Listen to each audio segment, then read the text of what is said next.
sapa itu penyang dalem. Anggen kula ngabiyan para musuh panjenengan.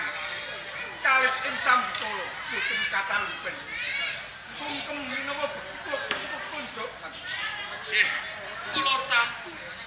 Namung kemawon pangestu panjenengan tampu Kyang Pati. Sampun kula tampi pinangka jimat kawula. Kyang Pati sabda katimbalan. Siraosa wonten pendhaki agung Kabupaten Pak. Menika namung kula jarak penjara. Ampun dianggep pramuka tangguh. Menani jateng pakaryan suci. Nalika sadurunge para nayakaning jalan sentara. Mandhapipun para kawula ingkang wiwit kawula kula ingkang mapan wonten pucuk enggal doko utawi wonten aku. Mandhapipun wonten ing Karang Pradusan, minggahipun wonten ing Purworejo Kabupaten. Kados pundi ewah-ewahan kepareng mujo atur Kanjeng Adipati Wasejo. Menawi penjang dalem badhe naliti kewajiban kula. Anggen kula nindakaken naliti sedaya para kawula dalem wonten sakukuban Kadipaten Pati.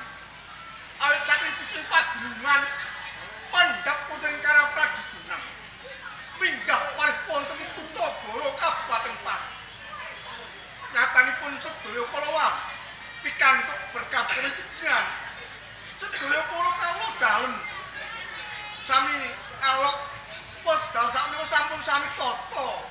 Titi tentrem sami alok ayom gemah pripah sinawi boten kang sandang papan tumbuh. kados losun kang sanget kekal panjenengan. Lamun ing mangkenipun wonten salah satunggaling kawula wonten ing Kabupaten Pati. Ingkang panggesanganipun taksih nandhang kekirang utawi taksih nandhang kecirang. Mugi Kyang Pati Penjara kersa muju atur sarisa ing mangkenipun. Kula pribadi ingkang badhe paring sabya dhateng kawula wonten ing Pati ingkang taksih nandhang. Kanjeng Adipati Wasejo panjenengan dalem ampun puas langsung lah. Ing manginipun menawi wonten kawula dalem ingkang tasih wonten nandhang keserakat. Posipun mboten badhe tiga-tiga. Lumuju atur wonten panjenengan badhe kusunan sabiyantu wonten panjenengan. Dados kenani kawula sampun boten wonten sami nandhang kecurangan. Sedaya walokipun kawula dalem natanipun kados pukat. Lajeng nun sewu menawi panjenengan sampun naliti ngenani dhateng pangsanganipun para kawarga ing kabupaten. Ngenani katentreman desmu. Natanipun putri Kabupaten Pati atas wedal sakmenika. Ayom tentrem natanipun saben-saben kula naliti boten wonten satunggaling tali kanoman ingkang wantun damel risak utawi damel geger wonten Kabupaten Pati. Dados boten wonten perangan musuh ingkang tumindak nalisir saking garis. Tumindak dados dandal kapak keju satunggalan. Menika leres awit Sampun boten wonten. sampun boten wonten awit sedaya prajurit putri Kabupaten Pati. Ugi sampun kula sebab ingkang pados tindakaken kewajibanipun. Wonten ingkang jagi katentreman, wonten ingkang jaga gedung pusaka, lan wonten ingkang gadi sedaya prajurit ing sawanci-wanci menawi pati wonten payuh-payuh. Anggenipun nggadahi kewajiban sedaya prajurit ingkang supados boten badhe nguciwakaken dhateng panjenengan. Nerake duwe panuwun kang kadhemen. Nanging kabar sing kula tampi ing mangkenipun badhe wonten peranganing kawula ingkang badhe minggah wonten ing Pendhapi Agung Kabupaten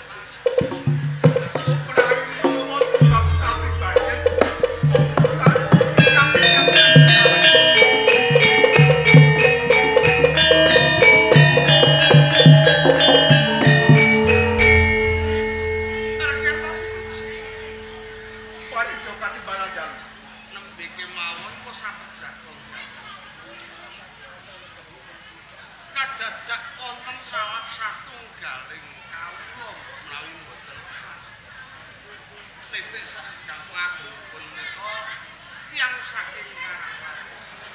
Monggo panjenenganipun tiyang patu penjaringan salat merga dhateng Kyai Ngasapun minggah wonten ing kabupaten.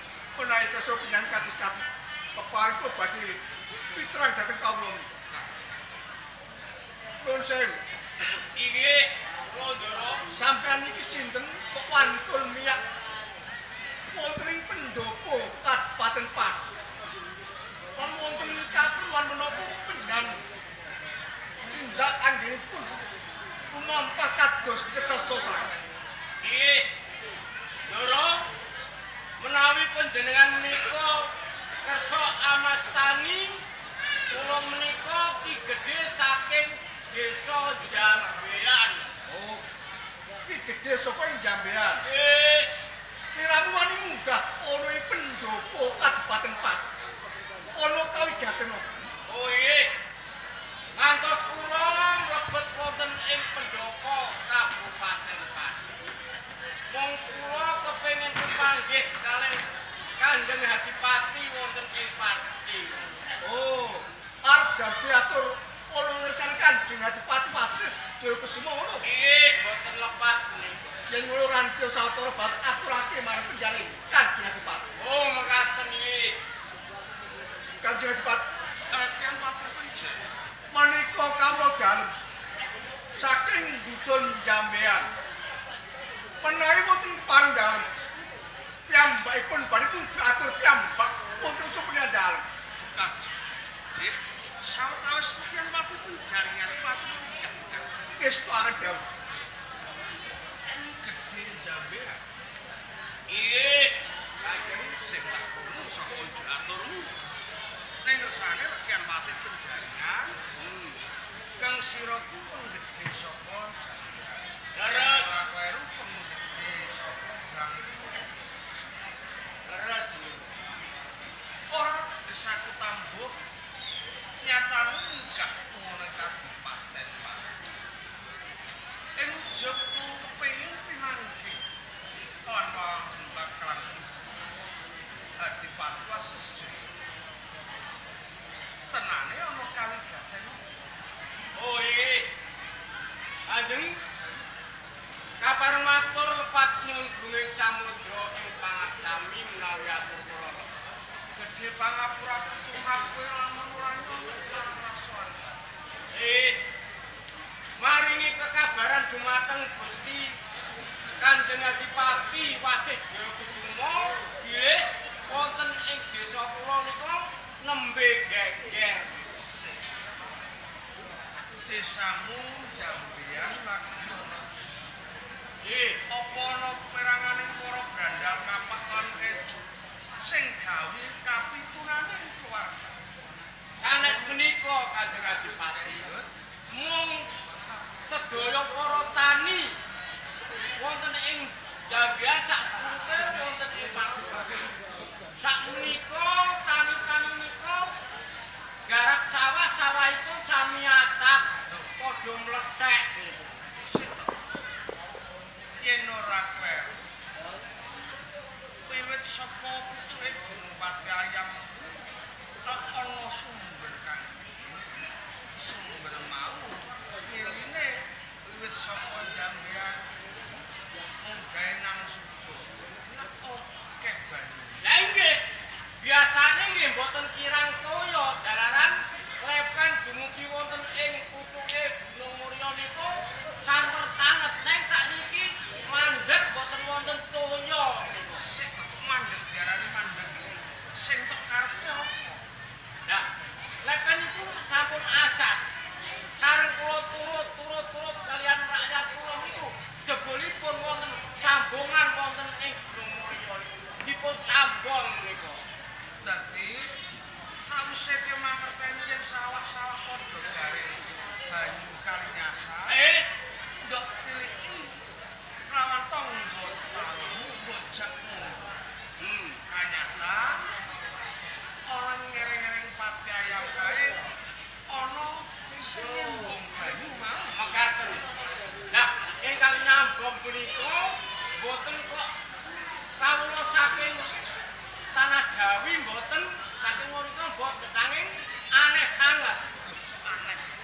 pawonganipun menika kulite putih wagah dhuwur naminipun Baron Sekeber lan niku yen adat tumrahe wong Kabupaten Pati dedeke ora pati dhuwur pakuntane sawemaken ora putih ngandhake Baron Sekeber nggih saking negara Spanyol niku beda bisa gawe-gawe lha iki tanah Jawa lan Spanyol kuwi ngadoh nganti ana Spanyol tumeka ning Pati njur nyembah ya kula nggih mboten mangertosi lajeng kula jaluk ken bedah piyambakipun puguh mboten saged pun bedah dadosaken gelut ya sak kanca kula gelutan kalian Baron Sekeber niku wau rasane lha nggih kula kalah kula batok mboten tegas coblos gaman nggih mboten tumomo iki Erken Pati Paling joget timbalan. ken menapa nerkak tadosan kang kados mekaten panjenengan kok ngantos dipun Pangapundhang. Ing sekali kula naliti wonten ing dusun Jambean menika dereng wonten kedadosan wonten salah pawongan ingkang nami Baron Sekeber. Menika dereng wonten. Nanging sasampunipun Baron Sekeber menika wantun bendung toya yang ageng puskari menika sampun limrah awit wonten negari Spanyol menika menawi wonten tanah Jawa piyambakipun menika badanipun boten kiyat hawanipun panas mila limrah menawi piyambakipun bendung toya kangge lelomban menika sampun limrah Jane banyu kali mau disembong mung bentuke kanggo menika leres Erken Pati bejaringan nggih paring dawuh nggih kula Kanjeng Adipati tumindak lan pakabene si Baron Sekeber kae ndak umpamake gama seplik mungkin rampak lamun ora enggal kabyasta ing mengkone bakal mundho terus titiar kanggan ora pengertian Pati penjaringan susuk putus ngerahaken ndak lan pakabene si Baron panjenenganku pribadi kang bakal ngono wong saka Spanyol kang aran Baron oh ngaten kula sawetara sakarone aku monggo monggo dherekaken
mengko disana ora tegesan tampuk kan jenengmu nek kala kesepisan iki aku ketemu saya-saya sandang penganggo itu kawan saka ingkang Paten tenane sapa kang dadi asmane lan saka ndi papan waduke yen aku Baron Sekeber wong saka negara Spanyol aku saka negara Spanyol bali kowe sapa ditepungake aku pengayoman ana ing Kadipaten Pati Wasis Jaya sedulur Wasis Jaya Kusuma tambah dulur. Sing tok karepe tambah sedulur. Mergo aku ning Jawa ora duwe kanca roang. Bisa tepung karo kowe. Wis tak anggap sedulur. Sedulur Wasis Jaya Kusuma. Kowe kok teko ning papan kene dirit karo Patih, karo si pemudhe jambean kae. Arep ana apa? Arep ana mergo aku tinangsan lawan kawon Kabupaten Watu. Kang mapan pereng sisih kulon ana ereng-ereng Pandayam. Kabeh kaum tani padha alok yen sawae padha garing kaline ora mili banyak. Kayatan ning papan kene jebul kang sira kang bendul kawan kan. Yo, bener. Jane mengkul karo kopi. Sedulur Wasis Jaya Kusuma. Aku mesanggrah ning Pati. Mergo wis entuk palilah. Aku diwenehi panggonan. Kowe tak kene ngerti. Nganti aku wani mesanggrah ning Pati. Mergo aku diwenehi panggonan karo Panembahan Senopati. Panembahan Senopati.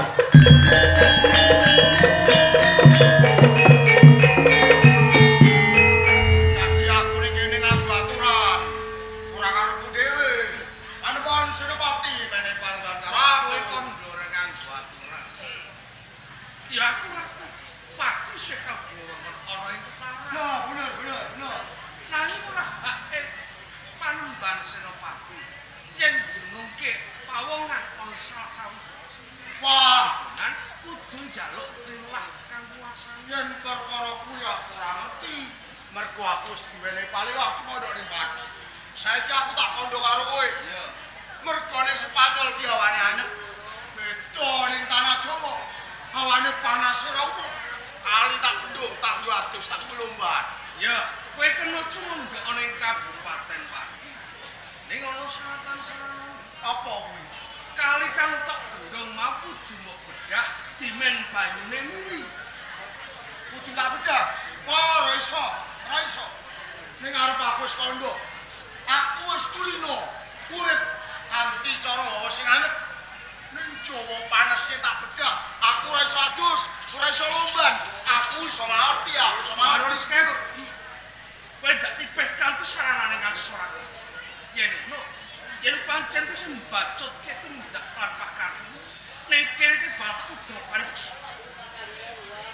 Kowe arep kudu paripes karo aku. Anjen pancen. Saya sepuh iki pembesan yasan Wasis dulur Wasis Jaya Kusuma. Aku ora kowe gelut kaya bocah cilik. Sing tok kaki. Yen kowe iso ngalahke aku, usahakamu apa? Aku mengko bakal lunga yen kowe iso ngalahke aku. Kok sok baline? Yen ado saka Spanyol tuh karo ing tanah iki. Ya, kowe duweni piandel kang ampun. Ayo ambek kene jane.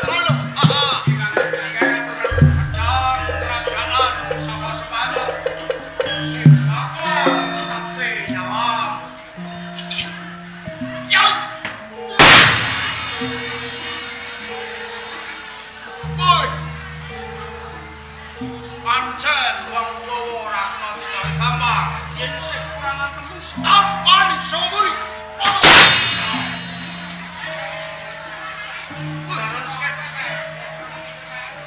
Sing yen pusaka ora ayo. Yen pancen patanku karo sing nampan sakare Wasis. Sebelum dilake banyu sedulur Wasis Jaya Kusuma. Ana tetemuan tol tinuku. Aku mau sing dodol kowe sing tuku. Saiki dadi kowe sing dodol aku sing tuku. Ais!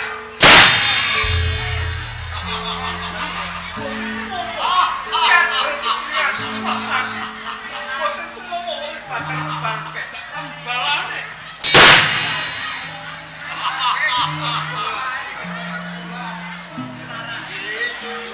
Baron Skep.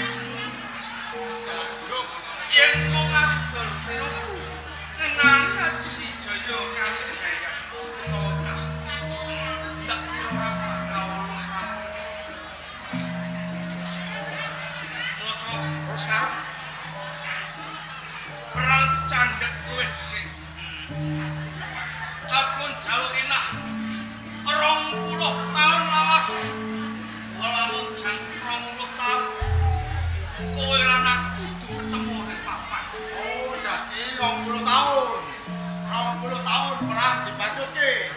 kowe karo aku kudu temokane kene ya wasane.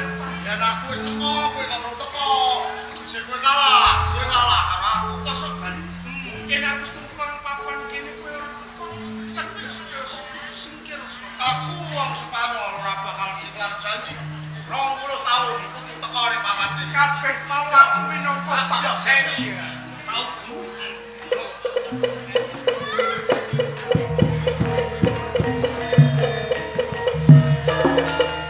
satenane aku ape golek musuh. Aku pengen seluruh ning wong pati padha salah tombo. Jare sawahe tandurane kemati mergo banyu rasane aja salah tombo. Waduh, suli. Ana kahanan kaya